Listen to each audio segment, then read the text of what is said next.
যিটো হ'বলগীয়া আছিল সেইটোতো হৈয়ে গ'ল। তাকে ভাবি থাকিলে জানো আমি কৃষ্ণ ছাৰক ঘূৰাই পাম? নাপাওঁ, কিন্তু নিজক আগৰ দৰে প্ৰস্তুত কৰিবলৈ কিছু সময় লাগিব ৰাজ। মই বিক্ৰমৰ বিয়া বতৰাৰ কথা কৈছোঁ। তই ঠিক ভাবিছ দাদা। ঘৰখনৰ যি পৰিৱেশ হৈছে, কিবা এটা মাংগলিক কাম নকৰিলে ঘৰখন ঘৰ হৈ নাথাকিব।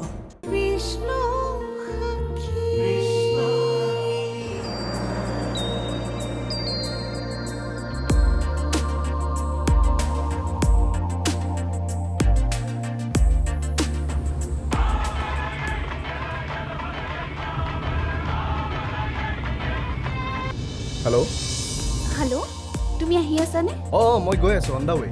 ঠিক আছে, মই বৈশিষ্ট্যলৈ যোৱা ৰাস্তাটোতে ৰৈ আছোঁ। অ'কে ঠিক আছে, গৈ আছোঁ। ঠিক আছে।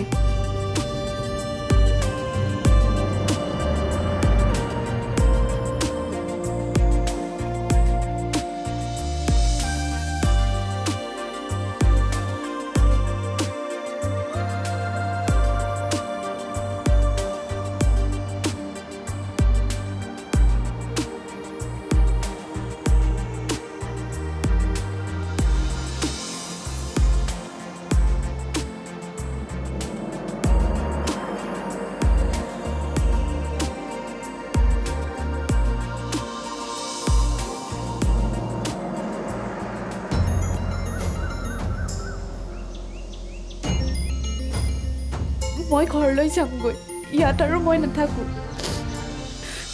তুমি এনেকৈ নাকান্দিবাচোন, মই কিবা এটা ব্যৱস্থা কৰি আছোঁ নহয়। তুমি কি ব্যৱস্থা কৰিবা? সকলো মানুহে চেলফিছ ইয়াত। মেণ্টেলি টৰ্চাৰ কৰে, বন্ধুৱেও আৰু হোষ্টেলৰ মালিকেও। তুমি যদি এনেকৈ ইয়াৰ পৰা গুচি যোৱা, তোমাৰ সপোনবোৰ কি হ'ব?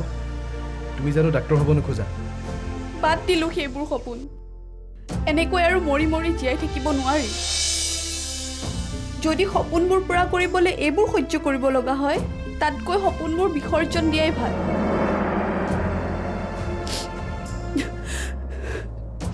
মোৰ লগত যাবা? কলৈ?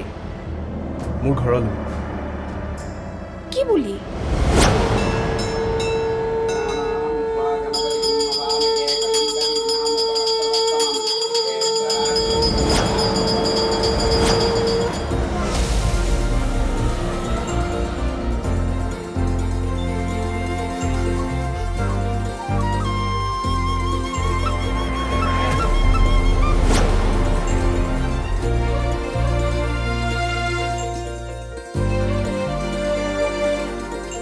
দুইজন থিয় হ'ব লাগে।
তুমি এতিয়া সেৱা কৰা।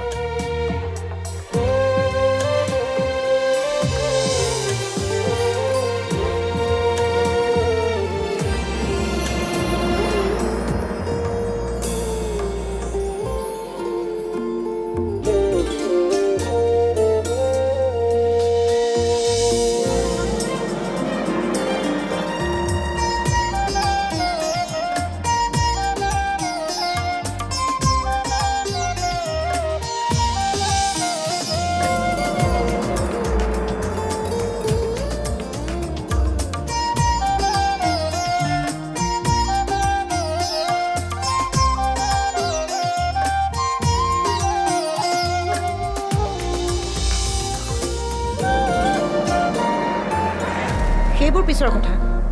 তুমি তুমি এইবোৰ কি পাগলামি কৰিছা? এতিয়া মই কি কৰোঁ একো ভাবি পোৱা নাই মাহী।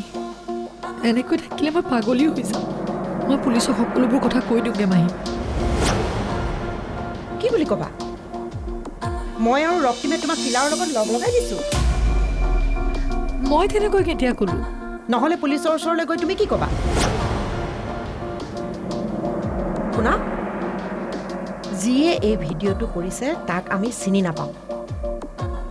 ৰক্তিমে বিচাৰি আছে আৰু সি কোন জানিব পাৰিলে আমাৰ প্ৰব্লেম ছল্ভ হৈ যাব। আৰু যদি নোৱাৰে? তেতিয়া বেলেগ কিবা চিন্তা কৰিব লাগিব।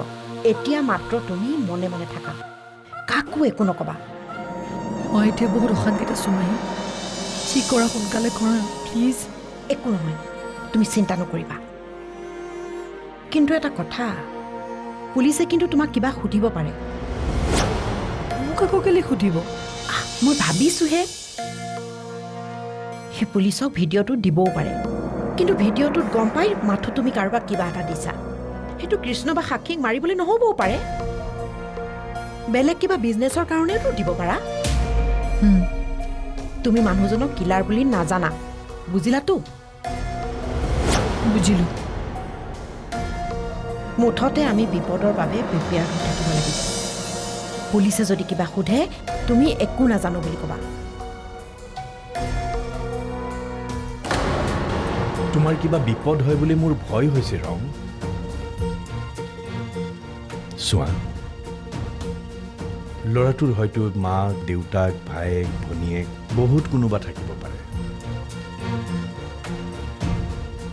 মোৰ কিন্তু তোমাৰ বাহিৰে কোনো নাই।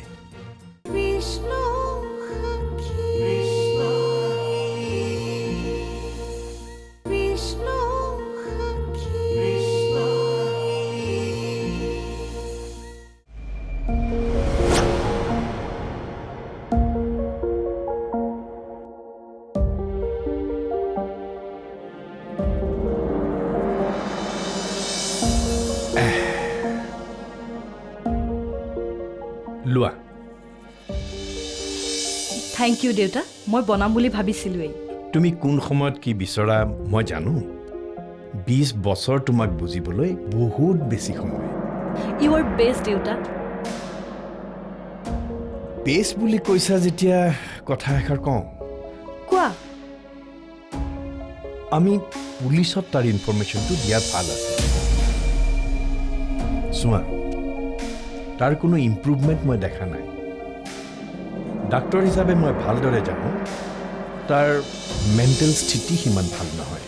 যিকোনো মুহূৰ্ততে সি আই থিংক ইউ আণ্ডাৰষ্টেণ্ড বেটাৰ। মই বুজি পাওঁ দেউতা, কিন্তু মই তাক এনেকৈ বিপদত পেলাব নোৱাৰোঁ। সেইদিনা হয়তো তুমি দেখিব লাগিছিলে ঘটনা। তাক দিন দুপৰতে কেনেদৰে সাহস কৰি সিহঁতে গুলিয়াইছিলে। ইয়াত পুলিচো ইনভলভ আছে, বিশ্বাস কৰা। এইটো তোমাৰ সন্দেহ। সন্দেহটো মিছা বুলি তুমি একেবাৰতে ক'ব পাৰিবানে? প্লিজ দেউতা, মোক অলপ সময় দিয়া। মই তেওঁক আগতে লগ পাইছোঁ আৰু তেওঁ ভাল বুলিতো মই তোমাক আগতেও কৈছোঁ। মই অলপ আগতে কি কৈছিলোঁ? তোমাক 20 বছৰে মই ডাঙৰ কৰিছোঁ কাৰণে তুমি কি ভাল পোৱা, কি বেয়া পোৱা তাক মই ভালদৰে জানো। তোমাৰ 5 বছৰ বয়সলৈকে তুমি কি ভাল পোৱা, কি বেয়া পোৱা, তুমি কিয় কান্দিছা সেইটো বুজিবলৈ মোৰ অলপ সময় লাগিছিল। আৰু তুমি ল'ৰাটোক মাত্ৰ 2 দিন পাইছা। তুমি ডাঠি ক'ব পাৰিবানে সি ভাল ল'ৰা বুলি? সিটো ক্ৰিমিনেলো হ'ব পাৰে, ক'ৰবাৰ পৰা কিজানি ডকাইতি কৰি পৰাই আহিছে। প্লিজ দেউতা, যিকোনো কথা নক'বা। তুমি যেনেকৈ তাক ভাল ল'ৰা বুলি সন্দেহ কৰিছা, ঠিক তেনেকৈ মই তাক বেয়া ল'ৰা বুলি সন্দেহ কৰিছোঁ। ঠিক আছে, তুমি যদি কৃষ্ণক তোমাৰ হস্পিটেলত ৰাখিবলৈ বিচৰা নাই, তেতিয়াহ'লে মই মোৰ আংকলক কণ্টেক্ট কৰিম। মোৰ আংকলে অন্তত তোমাৰ দৰে মোক ছাপোৰ্ট নকৰাকৈ নাথাকে।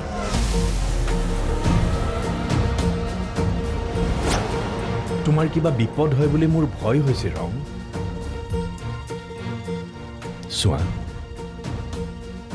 ল'ৰাটোৰ হয়তো মাক, দেউতাক, ভায়েক, ভনীয়েক বহুত কোনোবা থাকিব পাৰে। মোৰ কিন্তু তোমাৰ বাহিৰে কোনো নাই। কথাটো ভাবি সিদ্ধান্ত ল'বা।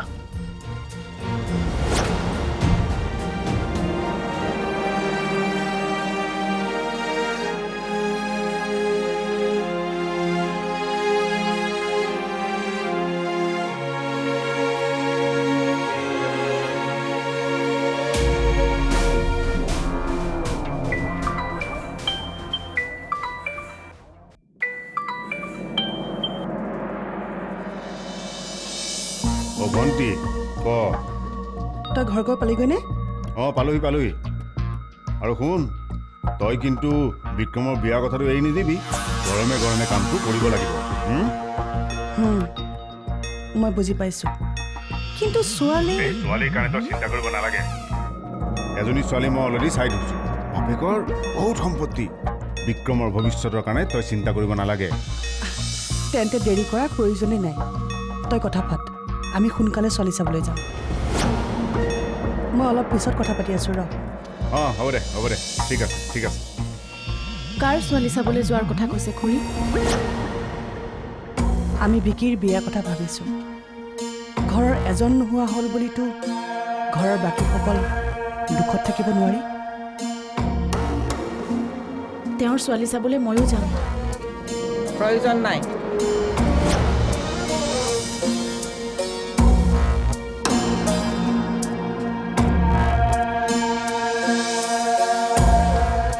কোনোবাই মানি নল'লেও আজি মই মোৰ বাবাক হেৰুৱাইছোঁ তোমাৰ কাৰণে। তুমিতো সৰুতে বহুত হেৰুৱাইছা। প্ৰথমে তোমাৰ দেউতাক, তাৰপিছত মাক। আজি মই তোমাৰ কাৰণে মোৰ সৰু বাবাক হেৰুৱাব নোৱাৰোঁ। কেনেকুৱা ধৰণৰ কথা কৈছে মা? তোমাৰ পৰা মই এনেকুৱা কথা আশা নকৰোঁ।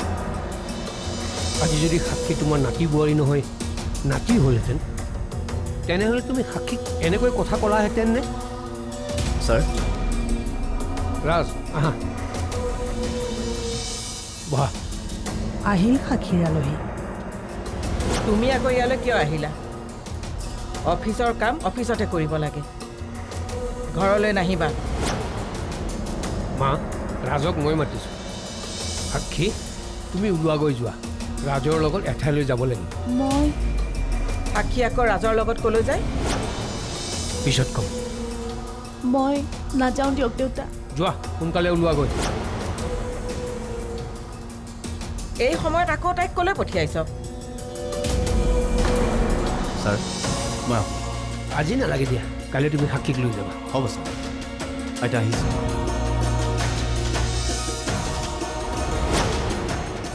বিকি, তই এনেকুৱা কাম কিয় কৰিলি? কাৰ ছোৱালী এওঁ? মেডিকেল কোৰ্চ কৰি আছে, বহুত চোকা ছোৱালী। সেইবোৰ বাদ দিয়া, তুমি এইটো কাম কিয় কৰিলা তাকেই কোৱা।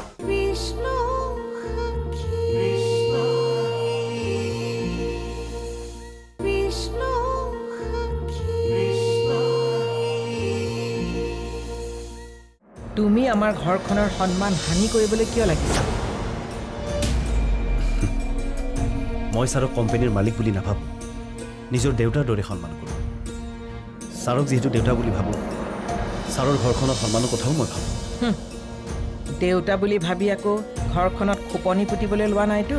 মোৰ মনে সেইটোৱে কৈছে মা। আপোনালোকে মোক ভুল ভাবিছে। মই যি কৰিছোঁ ছাৰৰ বাবে কৰিছোঁ। সাক্ষীক মেণ্টেলি ৰিলেক্স কৰাটোতো সৰু কথা, জীৱনটোও দিব পাৰোঁ মই ছাৰৰ বাবে। দেউতা, মোক ক'লৈ পঠিয়াব খুজিছে আপুনি? ৰাজে ক'ব, তুমি যোৱা। ৰাজ, ছাৰ যোৱা।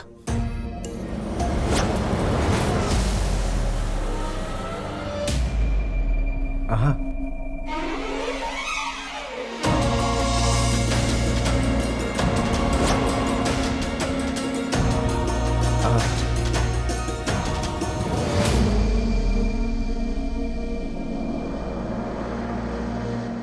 চাহ খাই লোৱা।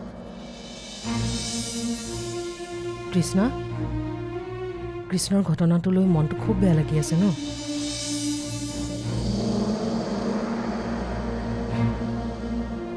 এয়া চব ভাগ্য। কি কৰিবা কোৱাচোন ইমানকৈ চিন্তা কৰি? এটা কথা ভাবাচোন, কৃষ্ণ তোমাৰ বন্ধু আছিল, তথাপিও তোমাৰ এই অৱস্থা। তোমাৰ সাক্ষীৰ কথা ভাবি চোৱাচোন। সাক্ষীটো তাৰ পত্নী আছিল, এতিয়াতো তাই গোটেই জীৱন এনেকৈ থাকিব লাগিব। তাই মৰিব লাগিছিল।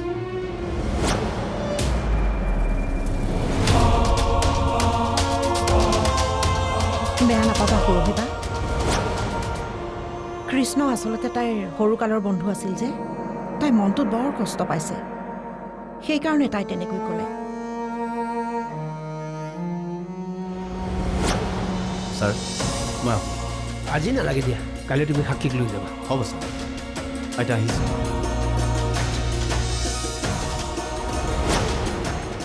বিকি, তই এনেকুৱা কাম কিয় কৰিলি? কাৰ ছোৱালী এওঁ?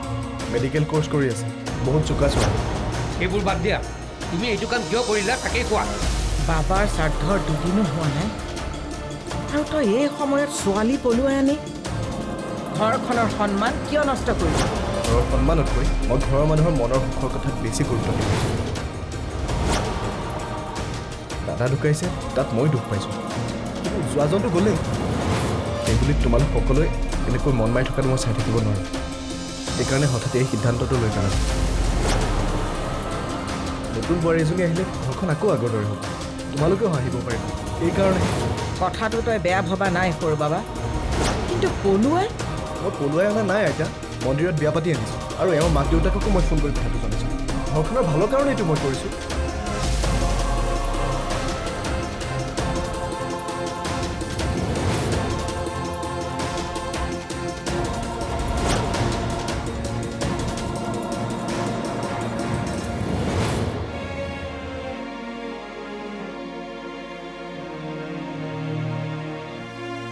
তোমালোকে চিন্তা নকৰিবা, মই দেউতা আৰু আইতাক বুজাম।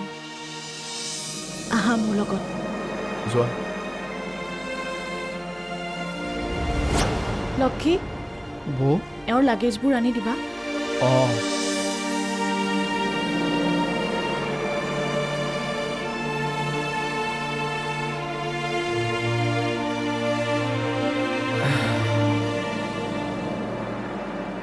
ছোৱালীজনীৰ ঘৰখন কেনেকুৱা? সা সম্পত্তি আছেনে নাই?